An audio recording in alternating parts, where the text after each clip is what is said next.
بسم الله الرحمن الرحيم. الحمد لله وكفى وسلام على عباده الذين اصطفى، أما بعد، فأعوذ بالله من الشيطان الرجيم. بسم الله الرحمن الرحيم. يا أيها الذين آمنوا أوفوا بالعقود. قال النبي صلى الله عليه وسلم: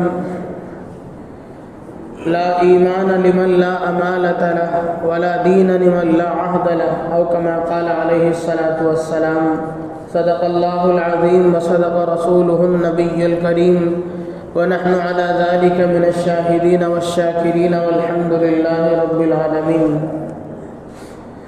میرے محترم بزرگوں، دوستوں، آج کی تراویح میں سورہ نساء کی بقیہ کچھ آیتیں اور سورہ مائدہ مکمل تلاوت کی گئی. ابھی میں نے آپ حضرات کے سامنے قرآن کریم کی جس آیت کا ٹکڑا میں نے آپ کے سامنے پڑھ کر کے سنایا، وہ سورہ مائدہ کی ابتدائی پہلی آیت کا ابتدائی کچھ حصہ ہے، جس میں اللہ تبارک و تعالیٰ فرماتے ہیں: اے ایمان والو، اپنے معاہدوں کو پورا کرو. اوفو بالعقود. معاہدہ، عقد، عقود عقد کی جمع ہے. عقد کہتے ہیں باہمی معاہدے کو. انسان کے جو معاہدے ہیں اس کی 3 شکلیں ہیں.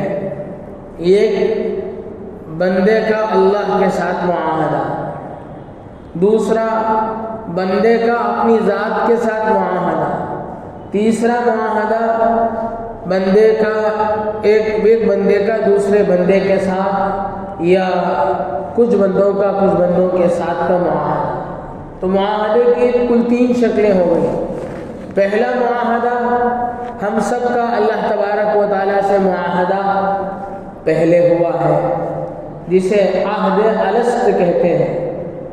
عالم ارواح میں جب ہم اس دنیا میں عالم دنیا میں نہیں آئے تھے، کوئی بھی انسان نہیں آیا تھا، اللہ تبارک و تعالیٰ نے حضرت سیدنا آدم علیہ السلام کی صلب میں ہم لوگ تھے، تو اللہ تبارک و تعالیٰ نے حضرت آدم علیہ السلام کی صلب سے، حضرت آدم علیہ السلام کی پیٹھ سے میدان عرفات میں حضرت آدم علیہ السلام کی پیٹھ سے پوری انسانیت کو نکالا اور میدان عرفات میں جمع فرمایا. مسند احمد میں یہ روایت موجود ہے. تو میدان عرفات میں جمع کیا. روایات میں آتا ہے، حدیث پاک میں ہے، اللہ کے نبی صلی اللہ علیہ وسلم نے فرمایا کہ چونٹیوں کی شکل میں اللہ تبارک و تعالیٰ نے ایک بڑی پوری انسانیت کو جمع فرمایا، اور اللہ نے اس وقت ہم لوگوں سے عہد لیا، وعدہ لیا، جسے قرآن کریم کہتا ہے: وَإِذَا قَضَىٰ رَبُّكَ مِن بَنِي آدَمَ مِن ظُهُورِهِمْ ذُرِّيَّتَهُمْ وَأَشْهَدَهُمْ عَلَىٰ أَنفُسِهِمْ أَلَسْتُ بِرَبِّكُمْ. اللہ تبارک و تعالیٰ نے ہم لوگوں سے پوچھا: کیا میں تمہارا رب نہیں ہوں؟ اللہ نے اپنی ربوبیت کا وعدہ لیا ہم سے، کیا میں تمہارا رب نہیں ہوں؟ الست بربکم. ہم سب نے بیک زبان ہو کر کے کہا: بلا، کیوں نہیں، آپ ہی ہمارے رب ہیں. ہم سب نے اللہ کی ربوبیت کا اقرار کیا اور ہم اپنی عبدیت کا اللہ کے سامنے اقرار کیا کہ اے اللہ، آپ ہمارے رب ہیں اور ہم آپ کے بندے ہیں. اسی عہد کے مطابق کوئی بھی انسان دنیا میں پیدا ہوتا ہے تو وہ مسلمان پیدا ہوتا ہے. حدیث پاک میں اللہ کے نبی صلی اللہ علیہ وسلم نے فرمایا: کل مولود یولد علی الفطرہ. ہر بچہ فطرت صحیح پر، فطرت اسلام پر پیدا ہوتا ہے.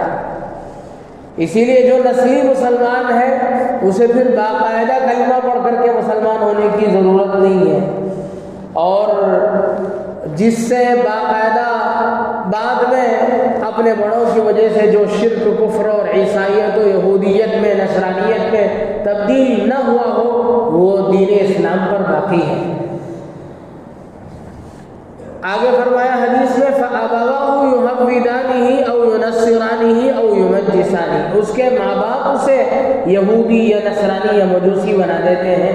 ہر بچہ فطرت اسلام پر، فطرت دین پر پیدا ہوتا ہے، تو ہم اسی معاہدے پر ہیں۔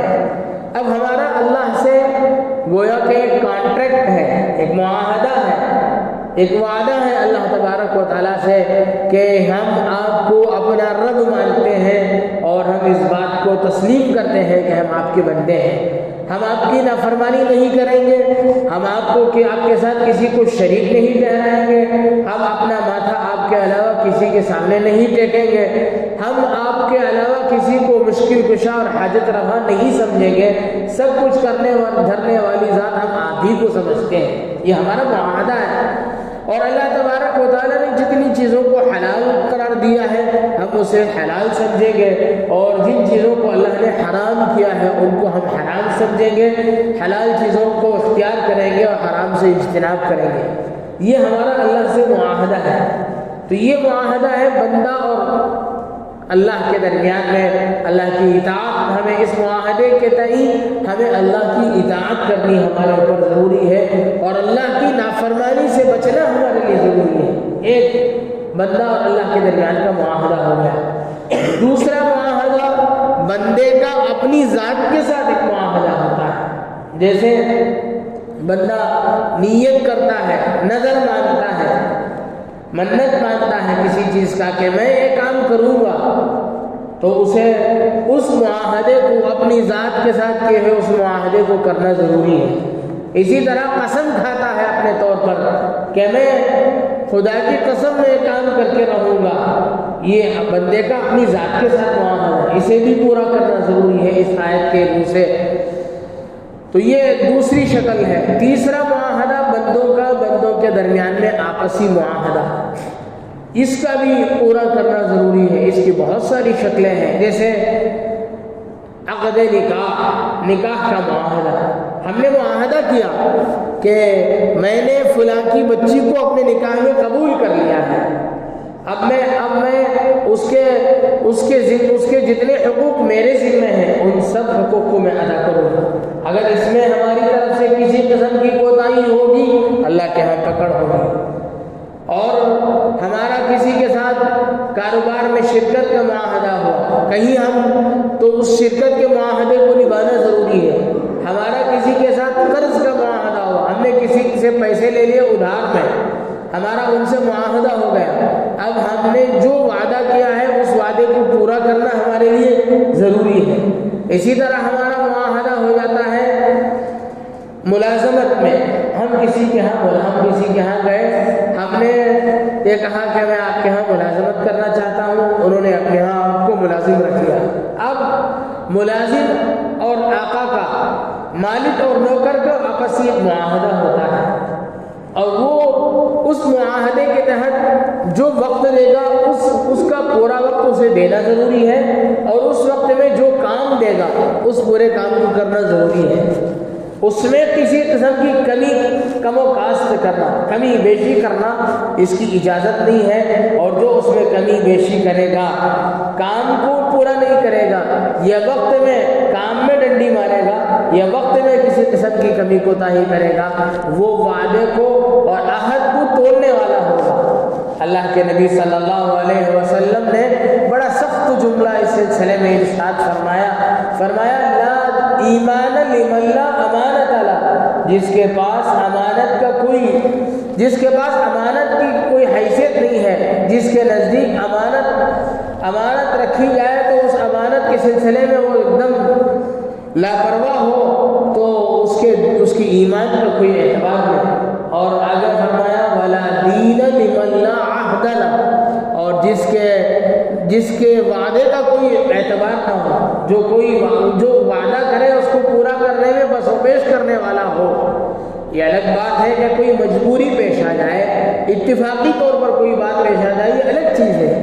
ہمیشہ ہمارا وعدے سے مکر جانا، وعدے کو پورا نہ کرنا، اور پہلے سے اس بات کا وعدہ کرتے ہوئے اس بات کا ارادہ رکھنا کہ یہ صحیح زبانی بات ہے، اس کا کوئی ایسے پورا کرنا ضروری نہیں ہے، اگر ایسی بات ہوگی تو پھر اللہ کے نبی صلی اللہ علیہ وسلم کے اس قول کے ہم مصداق ٹھہریں گے، جس میں آپ نے فرمایا وَلَا دِينَ لِمَن لَا عَهْدَ لَهُ، جس کے نزدیک وعدے کی کوئی اہمیت نہیں، اس کے دین کا کوئی اعتبار نہیں۔ نبی اکرم صلی اللہ علیہ وسلم اس سلسلے میں بہت ہی بڑے پہاڑ کی طرح آپ علیہ الصلوۃ والسلام اس پر جمے ہوئے تھے۔ آپ نے حضرات صحابہ کرام رضوان اللہ تعالی علیہم اجمعین کو اس پر لایا اور اس کی تاکید فرمائی، اور آپ علیہ الصلوۃ والسلام اس سلسلے میں کسی بھی قسم کی کمی کوتاہی کو برداشت نہیں کرتے تھے۔ روایات میں آتا ہے ابھی آپ نبی نہیں بنائے گئے تھے، آپ کی بعثت سے پہلے کا واقعہ ہے۔ ایک صحابی ہے حضرت عبداللہ ابن ابی الحمصہ رضی اللہ عنہ، وہ آپ علیہ الصلوۃ والسلام کی بعثت سے پہلے کا واقعہ بیان کرتے ہیں کہ میرا آپ علیہ الصلوۃ والسلام کے ساتھ کچھ معاہدہ ہوا، میں نے کہا کہ میں ابھی کچھ دیر میں آپ کے پاس وہ چیز لے کر کے پہنچتا ہوں، لیکن سوئے اتفاق میں بھول گیا۔ میرا آپ کے ساتھ جس دن کا وعدہ ہوا تھا میں اس دن کو بھی بھول گیا، اگلے دن بھی مجھے وہ بات یاد نہیں آئی، تیسرے دن مجھے یاد آئی کہ میں نے محمد سے ایک وعدہ کیا تھا۔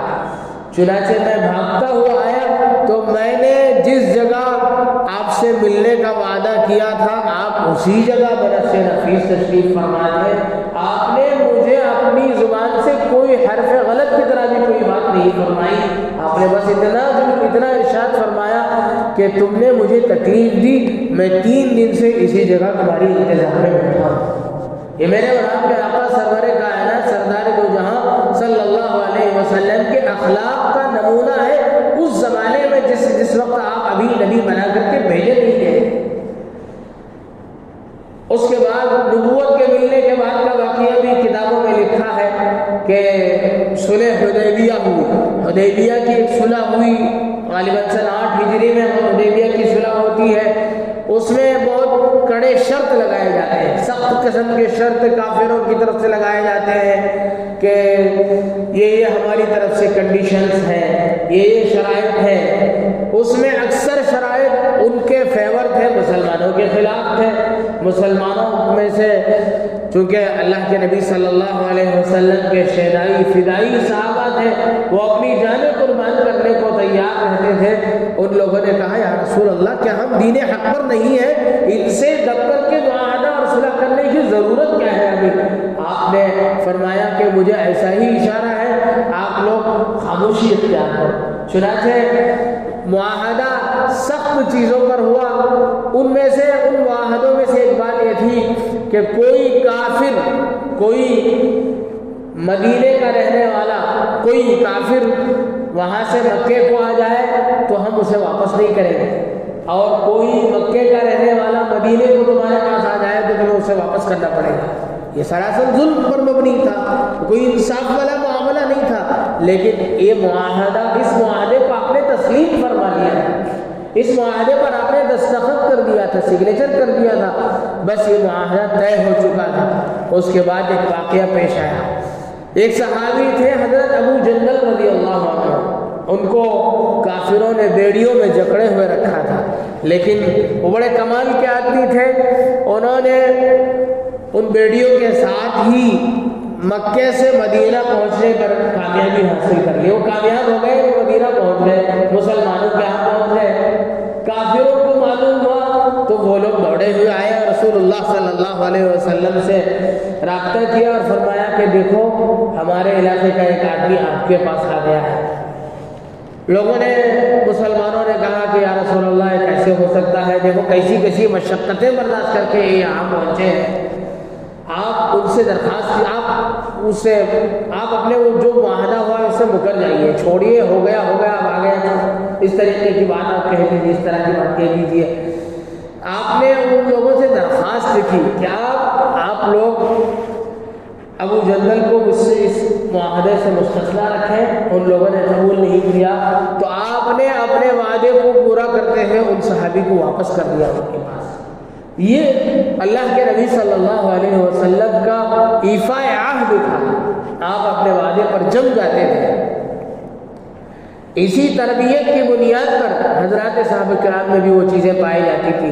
روایات میں آتا ہے کہ حضرت عبداللہ بن عمر رضی اللہ عنہما، حضرت خلیفۃ المسلمین حضرت عمر بن خطاب کے صاحبزادے حضرت عبداللہ رضی اللہ عنہ، ان کے بارے میں آتا ہے کہ جب ان کے انتقال کا وقت قریب آ گیا تھا تو انہوں نے کہا کہ میرے سامنے اچانک ایک قریش کا نوجوان آیا، اس نے میری بچی سے نکاح کی خواہش ظاہر کی تھی، اور میں نے ایسا جملہ اس کے سامنے بول دیا تھا کہ جس سے اپنی بچی کا اس سے نکاح کرنے کا وعدہ تقریباً ہو جاتا ہے، وعدہ تو نہیں کیا، ایسا ہو جاتا ہے، میں نے ایسے جملے کہے جو وعدے سے ملتا جلتا ہے، اس لیے میں وصیت کرتا ہوں تم لوگوں کو کہ اگر میں دنیا سے چلا جاؤں تو میرے جانے کے بعد تو میری بچی کا نکاح اس سے کر دینا۔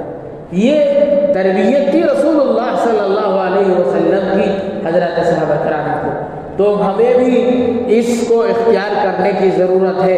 ایک صالح معاشرہ اسی وقت تشکیل پائے گا، اسی وقت ہم سکون اور اطمینان کے ساتھ رہ سکتے ہیں جب ہم اس سلسلے میں پختہ ہوں۔ آج لوگوں کو شکایت ہوتی ہے کہ لوگ قرض نہیں ملتا ہے ہم لوگوں کو، سودی کاروبار، سودی معاملات ہم اس لیے کرتے ہیں کہ آج کون قرض دیتا ہے؟ آپ پوچھیں ذرا مالداروں سے جا کر کے کہ اللہ نے تمہارے پاس دولت دے رکھی ہے، اے غریب بیچارہ تمہارے پاس پہنچتا ہے تو اسے قرض کیوں نہیں دیتے؟ تو وہ کہتا ہے قرض دے کر کے اس کے پیچھے کون پڑے گا، وہ تاریخ پر تاریخ دیتا چلا جاتا ہے۔ آج جس طریقے سے قرض دینا مشکل اس وجہ سے ہوا کہ واپس ہی مشکل ہو گئی، لوگوں نے واپس دینا مشکل کر دیا۔ یہ ایفاء عہد میں جو کمی کوتاہی ہماری طرف سے ہوئی، اسی وجہ سے اس پر یہ مسئلہ ہمارے لیے مشکل ہو گیا کہ ہمیں لوگ قرض نہیں دے پا رہے ہیں۔ ہماری یہ کوشش ہونی چاہیے کہ ہم اپنے بچوں کو بھی اسی طریقے کی تربیت کریں۔ ہم لوگ چھوٹے بچوں سے وعدہ کر دیتے ہیں، کوئی چھوٹی باٹی بات ہوتی ہے، بچہ کسی بات میں ضد کر دیتا ہے تو ہم وعدہ کر دیتے ہیں کہ نہیں تم رو نہیں، اب انشاءاللہ میں یہ لے کر کے دوں گا، وہ لے کر کے دوں گا، میں تجھے دکان لے کر کے جاؤں گا۔ بچہ چپ ہو جاتا ہے، ہمارے وعدے کو سن کر کے خاموشی اختیار کر لیتا ہے، لیکن پھر جب وہ ہمارا وعدہ باقاعدہ وہ یاد دلاتا ہے، ہم تو بھول جاتے ہیں وعدہ کر کے، بچہ وعدہ یاد دلاتا ہے تو ہم کہتے ہیں میں نے تو اسی چپ کے کہا تھا۔ اب بچے کی تربیت اسی انداز سے ہوتی ہے، بچہ یہ سوچتا ہے کہ وعدہ اسی کا نام ہے کہ وقتی طور پر کر دو پھر مکر جاؤ۔ یہ معاشرہ ہم نے اسے اسی طریقے سے ڈیزائن کیا تھا، اسی طریقے سے ہم نے اس کی تشکیل دی، تو ہمیں شروع سے ہی اپنے معاشرے کی اس لائن سے تشکیل میں متفکر ہونے کی ضرورت ہے، ہمیں سوچنے کی ضرورت ہے کہ ہم کر کیا رہے ہیں۔ ہمارے بچے ہیں، بچوں کے سلسلے میں بھی شریعت کے بہت سارے ایسے احکام ہیں جن کے سلسلے میں ہماری بہت ساری کوتاہیاں ہیں۔ اولاد ہمارے گھر میں پیدا ہو گئی، ہم اس کے باپ ہو گئے، ہمارا اس کا معاہدہ یہ ہے کہ جب تک وہ بالغ نہ ہو جائے اس کے سارے حقوق میرے ذمہ ہیں۔ اب ہم ان کے سلسلے میں بہت ساری کوتاہیاں کر دیتے ہیں، لیکن جب سے یہ بڑا ہو جاتا ہے ہمارے کان کھڑے ہو جاتے ہیں، اب وہ کمانے لگا، میرا حق ادا کر رہا ہے کہ نہیں، ہم برابر اس کی نگرانی کرتے ہیں۔ خلیفۃ المسلمین حضرت عمر بن خطاب رضی اللہ عنہ کے دور خلافت میں ایک مقدمہ پیش ہوا کہ ایک باپ اپنے بیٹے کے خلاف مقدمہ لے کر کے آیا خلیفۃ المسلمین کے ہاں کہ خلیفۃ المسلمین یہ دیکھیے یہ میرا لڑکا ہے لیکن یہ میرے حقوق ادا نہیں کر رہا ہے، مجھے میرا حق نہیں دے رہا ہے، یہ خوشحال زندگی گزارتا ہے، میرا خیال نہیں رکھتا۔ خلیفۃ المسلمین نے اس سے پوچھا کہ بھائی تو یہ تمہارا باپ نہیں ہے، باپ کا تمہارے اوپر حق نہیں ہے، کیوں اس کا حق ادا نہیں کرتے ہو؟ تو اس لڑکے نے جواباً جو بات کہی وہ بات اس باپ کو بھی اور آج کے دور کے ہر باپ کو اس بات پر سرنگوں ہونے پر مجبور کرتی ہے اور ہمیں اس پر غور کرنے پر مجبور کرتی ہے۔ اس لڑکے نے کہا کہ حضرت پہلے ان سے پوچھئے کہ جب میں بچہ تھا انہوں نے میرا حق کتنا ادا کیا؟ پہلی بات تو یہ ہے کہ میں ان کی اصلی بیوی کی اولاد نہیں ہوں، میں اولاد ہوں ان کی باندھی کی، ان کی باندھی سے پیدا ہوا ہوں۔ دوسری بات یہ ہے کہ انہوں نے میرا اچھا نام بھی نہیں رکھا. بچے کے لیے پہلا حق یہ ہے کہ اچھا نام رکھے. انہوں نے میرا نام رکھا جول. جول کہتے ہیں گندگی کے کیڑے کو. یہ بھی کوئی نام ہے, آج میں اسی نام کے لیے گھوم رہا ہوں. اور اسی طرح جب میری تربیت کا موقع آیا, تعلیم کا موقع آیا, انہوں نے اس پر توجہ نہیں دی. انہی کی میرے اوپر عدم توجہی اور میرے سے لاپرواہی کا نتیجہ ہے آج میں یہاں پہنچا ہوں. آج یہ مجھ سے اپنے حقوق کے مطالبے کا ان کو کیا حق پہنچتا ہے؟ تو خلیفۃ المسلمین باپ کی طرف متوجہ ہوئے, تمہارے بیٹے کی بات معقول ہے, تم اس سے, تمہارا بیٹا اس سلسلے میں معذور ہے, میں کچھ نہیں کہہ سکتا. تو بزرگان محترم, آج ہم دیکھیں ہماری اولاد پر ہم کتنا حق ادا کرتے ہیں. بچے چھوٹے چھوٹے بچے ہوتے ہیں, ہم ان کے حقوق میں بہت کوتاہی کرتے ہیں. کتنے بچے ہوتے ہیں یہاں سے لے کر کے اسکول 1-1 کلومیٹر, چھوٹے چھوٹے بچے یہاں سے چل کے جاتے رہتے ہیں. ماں باپ کو فکر ہونی چاہیے, ان کی سواری کا ہم نظم کریں, یا ان کے لیے آٹو کا نظم کریں, یا ان کے لیے سائیکل کا نظم کریں. ان کے دلوں میں ان کو بچپن سے اس بات کی عادت پڑ جاتی ہے کہ ہم سواری کی بھیک مانگیں. یہ جو انگریزی میں ایک اچھا جملہ لوگوں نے گڑھ لیا ہے لفٹ کے نام سے, اس کا صحیح اردو میں اگر ترجمہ کیا جائے تو وہ سواری کی بھیک ہے. بچہ کھڑ کر کے مانگتا رہتا ہے, کیا ضرورت پڑی اسے؟ ہمارا حق ہے, ہم والد کا حق ہے کہ ہم اس کے لیے سواری کا نظم کریں. ایک چھوٹی سی بات میں کہہ رہا ہوں, ایسے بہت ساری باتیں ہوتی ہیں جن کے سلسلے میں والدین اپنے اولاد کے سلسلے میں کوتاہی کرتے ہیں. اس لیے کہ یہ معاہدہ ہے, ہمیں اس پر غور کرنے کی ضرورت ہے کہ میں باپ ہوں, اس کا مطلب یہ ہے کہ میرا معاہدہ ہے اپنے بچے کے حقوق کی ادائیگی کا. یہ اس آیت سے یہی مطالبہ اللہ تبارک و تعالیٰ نے ہم سے فرمایا ہے کہ ہم اپنے وعدوں کو پورا کریں, ہم اپنے معاہدوں کو پورا کریں. اسی کو فرمایا یا ایھا الذین آمنوا, اے ایمان والو. اللہ نے ہمیں متنبہ کیا کہ تم ایمان والے ہو, تم عام آدمی نہیں ہو. اوفوا بالعقود, معاہدوں کو پورا کرو. اللہ تبارک و تعالیٰ سے دعا ہے کہ اللہ تبارک و تعالیٰ مجھے بھی اور ہم سب کو بھی عمل کی توفیق نصیب فرمائے. آمین. وآخر دعوانا الحمد للہ رب العالمین.